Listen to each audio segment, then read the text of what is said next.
লেবাননকে ঘিরে Iran Israel উত্তেজনা এখন মধ্যপ্রাচ্যের সবচেয়ে ঝুঁকিপূর্ণ সংকটে পরিণত হয়েছে। সেই সাথে ইরান বদলেছে দীর্ঘদিনের কৌশল। বিশ্লেষকদের মতে দেশটি এখন আঞ্চলিক মিত্রদের মাধ্যমে শক্তি প্রদর্শন না করে তাদের সুরক্ষায় সামরিক শক্তি ব্যবহার করছে। তেহরানের এই অবস্থা পুরো সংঘাতকে আরও বিস্তৃত ও বিপজ্জনক করে তুলছে। লেবাননে ইসরায়েলি হামলা ঘিরে উত্তেজনা বেড়েছে মধ্যপ্রাচ্যে।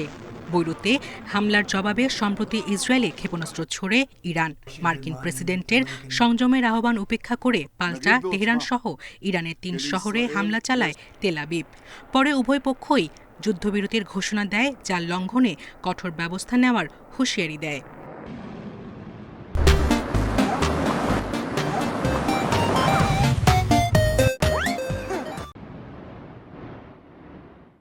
বিশেষজ্ঞদের মতে ইসরায়েলে হামলার এই ঘটনায় ইরানের বার্তা স্পষ্ট, কারণ বৈরুত তাদের জন্য রেড লাইন।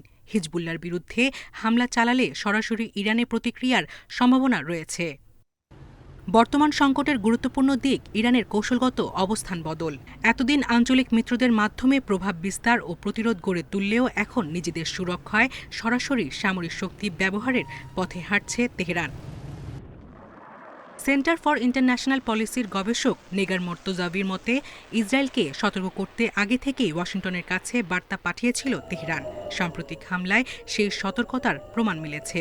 একই সাথে এটিও স্পষ্ট হয়েছে আঞ্চলিক মিত্রদের স্বার্থ উপেক্ষা করে ইরানের সঙ্গে দীর্ঘমেয়াদী সমঝোতা সম্ভব নয়।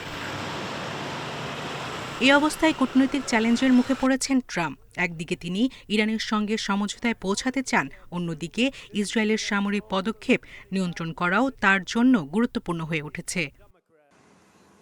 বিশেষজ্ঞদের মতে আপাতত সাময়িক যুদ্ধবিরতির সুযোগ থাকলেও স্থায়ী শান্তির সম্ভাবনা আগের চেয়ে আরও জটিল হয়ে পড়েছে, কারণ ইরান, ইসরায়েল, হিজবুল্লাহ কেউই নিজেদের অবস্থান থেকে সরছে না।